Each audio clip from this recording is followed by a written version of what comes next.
अस्सलाम वालेकुम first year, कैसे हैं आप सब। उम्मीद करती हूँ कि आप सब खैरियत से होंगे। स्टूडेंट्स, आज हम फर्स्ट ईयर फिजिक्स के चैप्टर नंबर 7 ऑसिलेशंस के एक इंतहाई इंपॉर्टेंट टॉपिक को स्टडी करने जा रहे हैं और टॉपिक का टाइटल है simple harmonic motion and uniform circular motion. Students, इससे पहले लास्ट लेक्चर में हम in detail simple harmonic motion को स्टडी कर चुके हैं।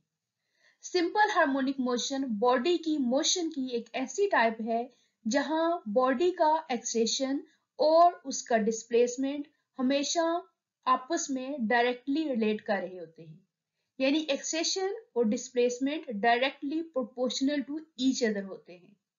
लेकिन यहाँ अगर हम इन दोनों की डायरेक्शन को देखें तो हमेशा एक दूसरे के अपोजिट होती हैं। अब स्टूडेंट्स, नेक्स्ट जो टाइप ऑफ मोशन जहां हम देखेंगे वो है यूनिफॉर्म सर्कुलर मोशन। इससे पहले चैप्टर नंबर 5 में सर्कुलर मोशन को आप इन डिटेल स्टडी कर चुके हैं। सर्कुलर मोशन बॉडी की एक ऐसी मोशन है जहां बॉडी एक सर्कुलर पाथ में मूव कर रही होती है। यूनिफॉर्म सर्कुलर मोशन का मतलब ये है कि यहाँ बॉडी जब सर्कुलर पाथ में मूव करेगी तो वो यूनिफॉर्म स्पीड के साथ मूव करेगी, यानी बॉडी की स्पीड चेंज नहीं होगी। सो ऐसी मोशन को हम यूनिफॉर्म सर्कुलर मोशन का नाम देंगे। स्टूडेंट्स, आज के लेक्चर में हम सिंपल हार्मोनिक मोशन और यूनिफॉर्म सर्कुलर मोशन का आपस में कंपैरिजन करेंगे। अब हम सिंपल हार्मोनिक मोशन का यूनिफॉर्म सर्कुलर मोशन के साथ कंपैरिजन क्यों कर रहे हैं? स्टूडेंट्स, चूंकि सिंपल हार्मोनिक मोशन एक न्यू टाइप ऑफ मोशन है, सो इस मोशन को डिस्क्राइब करने के लिए इसके जो रिलेशंस हैं, यानी अगर हम इसका डिस्प्लेसमेंट फाइंड करना चाहें, इसकी वेलोसिटी फाइंड करना चाहें, इसका एक्सेलरेशन फाइंड करना चाहें, तो हमारे पास इसके रिलेशंस नहीं है। सो स्टूडेंट्स, हम यूनिफॉर्म सर्कुलर मोशन की मदद लेंगे और इस मोशन की मदद से सिंपल हार्मोनिक मोशन के फॉर्मूलाज को, यानी इसके एक्सप्रेशंस को, इसके मैथमेटिकल रिलेशंस को डिराइव करेंगे।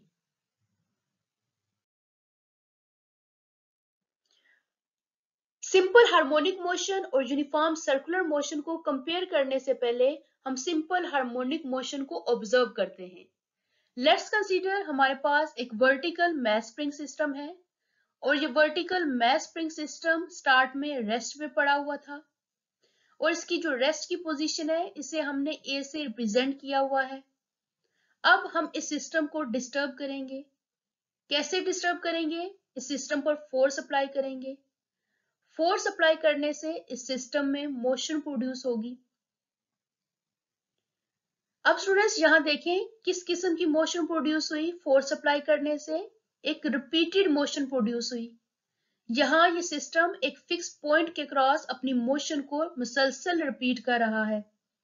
यहां अगर देखें तो ये सिस्टम पॉइंट ए से बी की तरफ गया, बी से ए की तरफ आया, ए से सी की तरफ आया और सी से अगेन ए की तरफ गया और इसी तरह से ये इसी रिदम में अपनी मोशन को मुसलसल कंटिन्यू रखेगा। यहाँ पॉइंट बी और पॉइंट सी को हम इस सिस्टम की एक्सट्रीम पोजीशंस कहते हैं। एक्सट्रीम पोजीशंस मतलब ये वो मैक्सिमम पॉइंट्स हैं जहां तक ये बॉडी मूव करती हुई जा सकती है। अब देखते हैं कि ये एक्स नॉट क्या है। स्टूडेंट्स, पॉइंट ए से बी तक का जो डिस्टेंस है या पॉइंट ए से सी तक का जो डिस्टेंस है इसे हम एक्स नॉट से रिप्रेजेंट करते हैं और ये वो मैक्सिमम डिस्टेंस है जो बॉडी मीन पोजीशन से कवर करती है। So the maximum distance covered by the body from the mean position is represented by x naught और इसे हम बॉडी का एम्पलीट्यूड कहते हैं।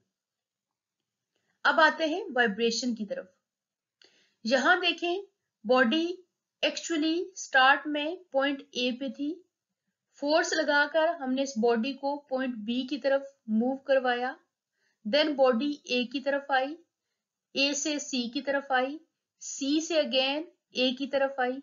अब ए क्या थी? बॉडी की एक्चुअल पोजीशन, यानी बॉडी घूमकर अपनी असल पोजीशन पे जब वापस आई तो यहाँ बॉडी ने एक चक्कर कंप्लीट किया और ये जो कंप्लीट चक्कर है इसे हम कहते हैं बॉडी की वाइब्रेशन। और बॉडी एक वाइब्रेशन कंप्लीट करने में जो टाइम लेगी इसे हम कहते हैं बॉडी का टाइम पीरियड। और इस टाइम पीरियड को हम कैपिटल टी से रिप्रेजेंट करेंगे। अब स्टूडेंट्स, अगर डिफरेंट इंटरवल्स का टाइम हमें फाइंड करना हो तो हम कैसे करेंगे? इसे फाइंड करने के लिए आप देखें कि यहाँ टोटल इंटरवल्स कितने हैं। यहाँ टोटल इंटरवल एक कंप्लीट वाइब्रेशन के लिए 4 हैं। यानी बॉडी स्टार्ट में अपनी मीन पोजीशन से एक्सट्रीम पोजीशन की तरफ जाती है, देन इस एक्सट्रीम पोजीशन से मीन पोजीशन की तरफ वापस आती है, देन मीन पोजीशन से लोअर एक्सट्रीम पोजीशन की तरफ जाती है, लोअर एक्सट्रीम पोजीशन से अपनी असल मीन पोजीशन की तरफ वापस जाती है। तो टोटल इंटरवल्स कितने हैं? 4 इंटरवल्स हैं। सो हम टाइम पीरियड कैपिटल टी को 4 इंटरवल्स में डिवाइड करेंगे। सो यहाँ हर इंटरवल का जो टाइम होगा वो कितना है? t/4। और अगर आपको कहा जाता है कि आप बताएं हाफ साइकिल का टाइम कितना होगा, तो हाफ साइकिल के लिए टाइम फाइंड करना हो तो हम क्या करेंगे? t/4 को 2 से मल्टीप्लाई करेंगे तो हाफ साइकिल का टाइम आ जाएगा जो कि t/2 के इक्वल है। इसी तरह अगर 3 पोर्शंस का टाइम फाइंड करना हो तो हम t/4 को 3 से मल्टीप्लाई करेंगे। और अगर हमें 4 पोर्शंस का टाइम फाइंड करना हो तो t/4 को हम 4 से मल्टीप्लाई करेंगे। और वैसे भी हमें पता है कि 4th पोर्शन अगर कंप्लीट हो रहा है तो इट मींस बॉडी की एक वाइब्रेशन कंप्लीट हो रही है, और एक वाइब्रेशन का जो टाइम पीरियड है वो कैपिटल टी है।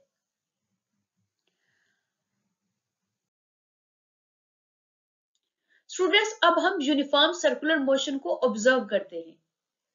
लेट्स कंसीडर हमारे पास एक सर्कल है जिसका रेडियस x0 है। अब इस सर्कल में एक पॉइंट P है और ये पॉइंट P मूव कर रहा है around the circle with constant speed.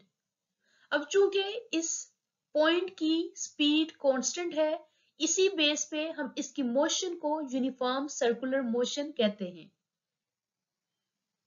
अब यहाँ ये जो वर्टिकल मैस स्प्रिंग सिस्टम है इसका टाइम पीरियड कितना है? t के इक्वल है। सो हम अज्यूम करते हैं, लेट करते हैं कि ये पॉइंट P भी सेम टाइम में अपनी एक रोटेशन को कंप्लीट करेगा। यहां अगर आप देखें तो ये सर्कल का डायामीटर DE का जो लेवल है वो बिल्कुल वैसा ही है जैसा कि यहाँ पॉइंट B और C का लेवल है। स्टूडेंट्स, यहाँ ये पार्टिकल सर्कुलर पाथ में अपनी मोशन को रिपीट कर रहा है और एक चक्कर कंप्लीट करने में जो टाइम लेता है उसे हम टाइम पीरियड कहते हैं, और इस कंप्लीट चक्कर को हम पार्टिकल की रोटेशन कहते हैं। यहाँ अगर आप टाइम पीरियड को देखें तो टाइम पीरियड की वैल्यू बिल्कुल वैसी है जैसा कि मैस स्प्रिंग सिस्टम में थी। यहाँ ये पार्टिकल यहाँ से यहाँ पहुंचता है, यहाँ से यहाँ, देन यहाँ, देन यहाँ। सो अगर यहाँ आप डिफरेंट पाथ्स को देखें तो पार्टिकल 4 पाथ से होता हुआ यहाँ पहुंचा। Total time period capital T है और हर एक इंटरवल में जो टाइम की वैल्यू है वो t/4 है, बिल्कुल वैसे ही जैसा कि मैस स्प्रिंग सिस्टम में था। स्टूडेंट्स, अब अगर इस पार्टिकल की मोशन को हम फ्रंट की बजाय साइड से ऑब्जर्व करें, यानी इस सर्कल को आप रोटेट करके इस तरह से देखें, साइड से देखें, तो ऐसे फील हो रहा है कि ये पार्टिकल भी एक सेंट्रल पाथ के आगे एंड पीछे मूव कर रहा है। यानी इसकी मोशन भी हमें साइड से देखते हुए अप एंड डाउन कुछ इसी तरह से रिपीटेड मोशन फील होती है। सो यहाँ से ये पार्टिकल हमें सर्कुलर मोशन की बजाय ऑसिलेटरी मोशन परफॉर्म करता हुआ नजर आता है। सो स्टूडेंट्स, यहाँ से पता चलता है कि किसी भी सर्कुलर मोशन में एक ऑसिलेटरी मोशन भी छुपी होती है। स्टूडेंट्स, अब हम सिंपल हार्मोनिक मोशन और यूनिफॉर्म सर्कुलर मोशन के कंपैरिजन की तरफ आते हैं। सो इन दोनों को हम देखेंगे कि ये दोनों आपस में किस तरह से रिलेट करती हैं। इसके लिए हम हेल्प लेंगे इनकी डायग्राम्स की। स्टार्ट में देखें मैस स्प्रिंग सिस्टम को। मैस स्प्रिंग सिस्टम के मैश के साथ, इस ब्लॉक के साथ हमने एक पॉइंटर P1 अटैच किया हुआ है ताकि हम इसकी मोशन को आसानी से देख सके। स्टूडेंट स्टार्ट में ये पॉइंटर P1 A पॉइंट पर होगा, यानी अभी इसने मोशन स्टार्ट नहीं की। उस वक्त अगर इस पार्टिकल को देखें तो ये O1 पॉइंट पे होगा। अब जब ये पॉइंटर मूव करना स्टार्ट हुआ, इस पॉइंट पे पहुंचा, तो इसके डिस्प्लेसमेंट को हम x से रिप्रेजेंट कर लेते हैं, और ये इस पॉइंटर का डिस्प्लेसमेंट है किसी खास टाइम इंटरवल में जब हम इसको ऑब्जर्व कर रहे हैं। सो इसे हम कहेंगे इंस्टेंटेनियस डिस्प्लेसमेंट। इस टाइम अगर इस पार्टिकल को देखें तो ये भी मूव करता हुआ यहां पहुंचा है। अब इस पार्टिकल का जो प्रोजेक्शन है वो इस लाइन पे हम ड्रा करते हैं, और इस पॉइंट को हम n कह लेते हैं। स्टूडेंट्स, ये यहां से लेके यहां तक का जो डिस्प्लेसमेंट है वो बिल्कुल वैसे ही है जो कि ये डिस्प्लेसमेंट है। अब नेक्स्ट देखें, ये पार्टिकल मूव करता हुआ जब यहां पहुंचेगा तो उस वक्त पॉइंटर P1 इस पोजीशन पे होगा। देन ये पार्टिकल D पोजीशन से मूव करता हुआ जब यहां पहुंचेगा तो उस वक्त इस पॉइंटर को देखें, ये भी B से इस पोजीशन पे वापस आ जाएगा। अगेन इस पार्टिकल को देखें, ये यहां पहुंचा, उस वक्त पॉइंटर P1 इधर पहुंचा। देन ये पार्टिकल E पोजीशन की तरफ आएगा, तो पॉइंटर का बिहेवियर भी क्या होगा, A से C की तरफ। देन ये पार्टिकल E से अपनी एक्चुअल पोजीशन O1 की तरफ वापस जाएगा, तो ये पॉइंटर भी C से अपनी एक्चुअल पोजीशन A की तरफ वापस जाएगा। यानी यहां से पता चल रहा है कि इन दोनों का बिहेवियर बिल्कुल सेम है, दोनों की रिपीटेड मोशन हो रही है, दोनों सेम टाइम इंटरवल में अपनी मोशन को रिपीट कर रहे हैं। यानी इसकी वाइब्रेशन के लिए जितना टाइम रिक्वायर्ड है, इतना ही टाइम रिक्वायर्ड है इस पार्टिकल को अपनी रोटेशन कंप्लीट करने के लिए। स्टूडेंट्स, अब हम अगर इसको देखें तो ये बेसिकली इस प्रोजेक्शन की मोशन है कि जब पार्टिकल इस पोजीशन पे था तो प्रोजेक्शन यहाँ था, जब पार्टिकल मूव करता हुआ यहाँ आया तो इसका प्रोजेक्शन इधर हुआ, जब पार्टिकल मूव करता हुआ इधर पहुंचेगा तो इस प्रोजेक्शन की यानी पॉइंटर की मोशन इधर होगी, जब पार्टिकल मूव करता हुआ इधर आएगा तो इस प्रोजेक्शन की मोशन यानी यहाँ होगी। देन पार्टिकल जब यहाँ आएगा तो इसका जो प्रोजेक्शन है वो अगेन इधर आ जाएगा, जब ये पार्टिकल मूव करता हुआ इधर आएगा तो इसका प्रोजेक्शन भी इधर आएगा। अगेन जब पार्टिकल जहां पहुंचा तो प्रोजेक्शन इधर से मूव करता हुआ O पॉइंट पे आ गया। अब इसी बिहेवियर को अगर हम ग्राफिकली देखें तो ग्राफिकली किस तरह का बिहेवियर है। स्टार्ट में जब टाइम t0 है तो उस वक्त पार्टिकल ने कोई एंगुलर डिस्प्लेसमेंट कवर नहीं किया, यानी उसका थीटा क्या है, 0 है, पार्टिकल इस पोजीशन पे है। एंगल तो तब बनेगा ना जब पार्टिकल मूव करता हुआ इस तरह से आगे बढ़ेगा। सो टाइम t0 पे एंगल क्या है, 0 है। यानी अगर हम इस पार्टिकल का डिस्प्लेसमेंट देखें तो ऐसी सिचुएशन में इसका डिस्प्लेसमेंट क्या है, 0। इस पॉइंट में अगर इस पॉइंटर का देखें तो ये भी इधर पड़ा हुआ है, इसका कोई डिस्प्लेसमेंट नहीं है, ये कोई मोशन शो नहीं कर रहा। अब ये पार्टिकल मूव करता हुआ जब इस पॉइंट पे पहुंचेगा तो यहाँ इसका जो एंगुलर डिस्प्लेसमेंट है वो कितना है, 90 डिग्री है। सो स्टूडेंट्स, अब ये पार्टिकल जब इधर आएगा तो कितना एंगल बना, 180। सो अब पार्टिकल मूव करता हुआ जब यहां पहुंचेगा तो कितना एंगल बना, 270, जिसे हम 3π/2 से रिप्रेजेंट करेंगे। अगेन पार्टिकल यहां से मूव करता हुआ यहां जब पहुंचेगा तो अब इसका जो एंगल है वो कितना बना, 2π बना। तो इसी तरह से इसकी मोशन रिपीट होती रहेगी, तो ये ग्राफ जो है इसी तरह से कंटिन्यूली फॉर्म होता रहेगा। सो स्टूडेंट्स, हमने देखा कि यूनिफॉर्म सर्कुलर मोशन और simple harmonic motion directly related है एक दूसरे से। यूनिफॉर्म सर्कुलर मोशन में प्रोजेक्शन की मोशन बिल्कुल वैसी ही थी जैसा कि सिंपल हार्मोनिक मोशन में pointer P1 up and down move कर रहा था। अब हम आते हैं मैथमेटिकल डेरिवेशन की तरफ। इंस्टेंटेनियस डिस्प्लेसमेंट का मैथमेटिकल रिलेशन फाइंड करते हैं। इसको फाइंड करने के लिए हम यूनिफॉर्म सर्कुलर मोशन वाली डायग्राम को ही कंसीडर करेंगे।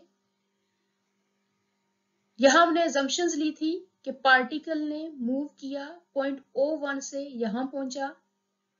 अब यहाँ इसके ओरिजिन से लेके यहां तक का जो डिस्प्लेसमेंट है इसे हम x नॉट से रिप्रेजेंट करते हैं, और ये एम्पलीट्यूड है इसका, यानी मैक्सिमम डिस्प्लेसमेंट है। इस पार्टिकल का प्रोजेक्शन इस लाइन पे जब ड्रा किया तो इस प्रोजेक्शन को, इस पॉइंट को हम n से रिप्रेजेंट करते हैं। सो इसका जो डिस्प्लेसमेंट है फ्रॉम दिस पॉइंट, इसे हम x से रिप्रेजेंट करते हैं। अब स्टूडेंट्स ये ट्राइंगल देखें, इसका जितना एंगल बन रहा है उतना ही एंगल इस अपोजिट ट्राइंगल का बन रहा है। इंस्टेंटेनियस डिस्प्लेसमेंट फाइंड करने के लिए हम यूज करेंगे साइन थीटा को। Sine theta is equal to perpendicular over hypotenuse. अब इस डायग्राम में देखें, परपेंडिकुलर किसके इक्वल है, ON के इक्वल है, और हाइपोटेनियस OP के इक्वल है। सो परपेंडिकुलर की जगह हमने लिख दिया ON, हाइपोटेनियस की जगह लिख दिया OP। अब इक्वेशन को सेट करें, OP इस साइड शिफ्ट होगा, ON डायग्राम से देखें किसके इक्वल है, x के इक्वल, OP किसके इक्वल है, x नॉट के इक्वल। मजीद स्टूडेंट्स ये जो थीटा है ये ओमेगा टी के इक्वल होता है। चैप्टर नंबर 5 में आप एंगुलर डिस्प्लेसमेंट को पढ़ के आए हैं। So x is equal to x naught sine omega t. अब ये जो एंगल थीटा है इसे हम डिफाइन कर सकते हैं कि एंगल थीटा बेसिकली हमें बताता है about the state of the system during one complete cycle. यानी इस एंगल से हमें पता चलता है कि पार्टिकल की सिचुएशन कहाँ है पूरे साइकिल के दौरान। इसी एंगल से हमें इंफॉर्मेशन मिलती है कि पार्टिकल किस पोजीशन पे है, उसकी स्टेट क्या है। जैसे यहाँ देखें, जब पार्टिकल इस पोजीशन पे था एंगल थीटा 0 था, यानी थीटा जब 0 है तो हमें पता चला कि पार्टिकल इस पोजीशन पे है, यानी उसने कोई डिस्प्लेसमेंट कवर नहीं किया। और ये हम इस डायग्राम से भी फाइंड कर सकते हैं कि जब हम थीटा 0 पुट करेंगे तो डिस्प्लेसमेंट क्या आएगा, 0 आएगा, क्योंकि साइन 0 किसके इक्वल होता है, 0 के इक्वल होता है। नेक्स्ट स्टूडेंट्स देखें, जब पार्टिकल मूव करता हुआ इस पॉइंट पे आया, इस पॉइंट पे इसका एंगल कितना है, 90 डिग्री, जिसे हम π/2 भी लिखते हैं। सो साइन 90 कितना होता है, 1। इट मींस इस पॉइंट पे पार्टिकल ने मैक्सिमम डिस्प्लेसमेंट कवर किया। नेक्स्ट देखें, जब पार्टिकल मूव करता हुआ यहां आया तो यहां आके अगर इसका एंगल देखें तो कितना एंगल बना, इसका एंगल बना 180 डिग्री, और 180 डिग्री साइन 180 कितना होता है, 0। इट मींस यहां अगर आप देखें तो इसका डिस्प्लेसमेंट कितना है, 0 है। अब नेक्स्ट देखें स्टूडेंट्स, पार्टिकल मूव करता हुआ यहां पहुंचा, इस वक्त इसका डिस्प्लेसमेंट कितना है, यानी अगर इसका एंगल देखें, एंगुलर डिस्प्लेसमेंट थीटा कितना है, तो थीटा है 270, और साइन 270 किसके इक्वल होता है, साइन 270 -1 के इक्वल होता है।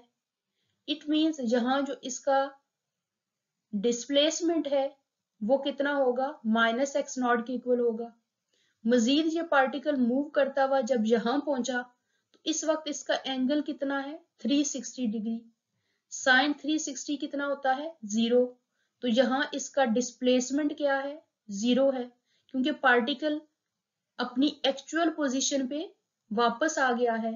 तो इट मींस यहां इसका डिस्प्लेसमेंट क्या हो गया, 0 हो गया। और ये हमने मैथमेटिकली भी देख लिया है।